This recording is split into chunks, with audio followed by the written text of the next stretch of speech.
today. But to start off, we wanted to show you something pretty cool with the new Unreal Tournament 4 pre-alpha. One of the friends of Ownwell, I'm sure you guys have heard of him or know of him, Mr. Raxi, has ported a very cool CTF map that I think a lot of us will remember. And I'm going to get in the server and see who can recognize it first. I remember it's the only map I could ever cap on in weapons. The only map you could cap on. Yes, the only one. So maybe that's a clue for people. Let's see. I'm going to get in the server, bring up the TriCam with the gaming lobby, because we have the technology. I remember it as the map that I got stuck in, and I panicked. I remember you were watching that one too, and you're like, "Oh my God, Paco!" Yeah, you got stuck in the door, right? Yeah. I got confused. Like I spun like a bunch of 360s just to make sure. I remember that. You had a video of that. That was a good one. It's really, really scary. But yeah, we've got it up on screen, and surely you guys recognize this flag room. Yes, it is the one and only Azcanize. Yes. And I had the pleasure of running around in this a couple days ago. It was in the old build, and this is the old build. I don't think it's cooked for the latest one yet. So I'm actually just running around in single player. But the scaling feels so good. It feels basically exactly like it does in UT99. Awesome, which is one of the biggest things. You know, it's missing, obviously, stuff. The lifts aren't here yet. And I don't think there's the door in middle. On that one, I think Raxi has actually added them. Just... I may not have the latest version, actually. Yeah, it still needs cooking. The baker needs to get back to his stove. Get back in the oven, Heisenberg. Yeah, but... I mean, I actually spent quite a bit of time running around it as well from the first time he did it where there were still a couple holes in it. And I was just thinking to myself, the scale of this is really nice. Just in terms of how long it takes to get from point A to point B. And even some of the slope dodges, like you can still do a lot of cool stuff with it. So, seeing this, I think it's really encouraging. Oh yeah, this one here, this one works. Yeah. Nice little quick one to get up. Yeah, I'm really happy with the way this looks. There's no textures or anything like that, but that's fine. Also, if you look in mid, I think it's actually the ceiling's a little bit taller, which will, let's pray that boosting is going to be in this game, that we could get some nice rocket boosting or piston jumps that are going to be a little bit farther and up higher than it was able to be in UT99. Some things I do want to point out that Raxi was concerned about. If you go to the low rocket tunnels, and you could try, what I really wanted to do was try in the low rocket tunnels to see what the side dodges off the walls were like. He was afraid that was going to be too close for the way UT4 works in movement. There it is now. 30 seconds. Gotta mess with the overlay a little bit. I actually wanted to be able to show everything. Now, what were you saying again, Grin? Sorry, I was over here in mid. You saying something about mid? No, at the rocket tunnels. Down low, rockets right. out from the flag room. So the rockets are normally here, for those who may not know the map. Yeah, it's possible that the wall dodges there might screw some stuff up. So he was thinking he might need to widen those and stuff like that, perhaps. So I'm waiting for the stream so I can see. There you go. Okay, now I can see. Yeah, like that little tunnel. This one here with the window. Yep. Yeah, he was worried about that. Also, I wonder how flag drops are going to work in this game. They're seeing the windows. Yeah, it's interesting. Let me see if I can test it out. I don't think you can. Huh, okay, you went through that tunnel. It didn't actually seem like you were bouncing into the other wall. He's also afraid that your head's going to, like how it's curved on that tunnel, your head's going to like make your body do weird movements because it's an odd... This works. Tunnel thing. Nope, no drop. I think even though it's an odd tunnel, though, I think players will get the feel though for what they can and can't do. You know, if you're gonna hit your head, then just don't do a wall dodge off of it. Right. You know what I mean? I think that was the first thing I said when he mentioned that.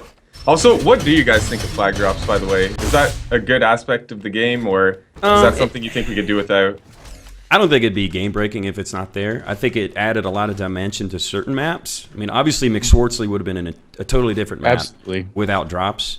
But I think a lot of people, well, not in the American community anyways, but a lot of people in European or those unfamiliar with McSwartzley wouldn't be sad to not see it come back, you know? That's true. You can also think like Orbital, people would drop it out through there as well. But yeah, Orbital, you had a lot of possibilities with the boots. You could see some really impressive like piston boot jump drop-ins if people were good enough. Yeah, it's a mechanic that that higher tier people had to learn in order to be stay up with the competitive scene. But it was really fun to watch. It's not something you necessarily need to master to be good at the game, but it's that adds that extra bit of Flair. yeah, and it's like another mechanic that you can learn once you've mastered all the other mechanics. So it's kind of interesting. But again, I agree that it's not game breaking if it's not in it. But it would be nice to see. Yeah, it would add another thing that map makers could design around, essentially. Ugh. Yeah, it's true, and I know I've been reading a bunch about people are saying, oh well, what if this breaks the map for this? What if it breaks the map for that? I don't think that would be an issue either, because if there's a league or something like that, people can make rules against it. Like in Instagame, you weren't allowed to do it just because if you drop something through a window, there's no translocator to go catch up to it. Right. Whereas in something like weapons, it makes sense. But I mean, that's sort of where the communities will come in, and they'll just make sense of it. Yeah. But I think most mappers should now know about it. I think when UT99 came out, the flag drop wasn't known at first when a lot of the maps were made. And now that it's become commonplace, it's just people just designing the map. Because you can design a window where it won't work. So. Right. And there are some other possibilities, like, I mean, this might not be super useful, but I think Raxi was saying you actually can string together a wall dodge and make this jump that I'm trying, where you go from where vials are to the above armor entrance. Oh yeah, nice. It took me a couple tries to get it. It's not that bad. If you use the slide as well, it's even easier. Gotcha. But you can do it without it. You can channel your inner BT, and that's one of the things that I think is really cool as well. Because I mean, bunny tracks in UT99, it is freaking awesome. And seeing some of the possibilities in UT4, I think the sky is the limit. I mean, obviously there's some stuff like mantling that I'm not sure how it'll totally affect it, but just the diversity and range and moves, it's looking pretty cool. Indeed. Yep. And there's certainly a huge community, a creative community that can spring up behind that. Oh yeah, I mean, bunny tracks in 99 was huge. I mean, there were so many maps. People pushed the limits with that. So yeah. Some people in chat were talking about, oh no, not Azcanize. They need to make new maps for UT4. I think they will. New maps are going to be made for UT4, but you need to bring back some of the old ones, like Deck 16. Everybody's like, oh, Deck 16. Maybe we need something new. I think we need Deck 16 just because it's a staple of what Unreal Tournament was. But what there needs to be maps that are better than Deck 16. If Unreal Tournament only has Deck 16 as the dual map everybody plays, then that's a failure. Right. People need to map stuff that's better than Deck 16. It needs to be there because it's been through all the UTs, but we need something better also. Well, it's also kind of like, imagine Counter-Strike Go without Dust. Yeah, you need some of the classics. I mean, it's Unreal Tournament. There's a name. There's maps.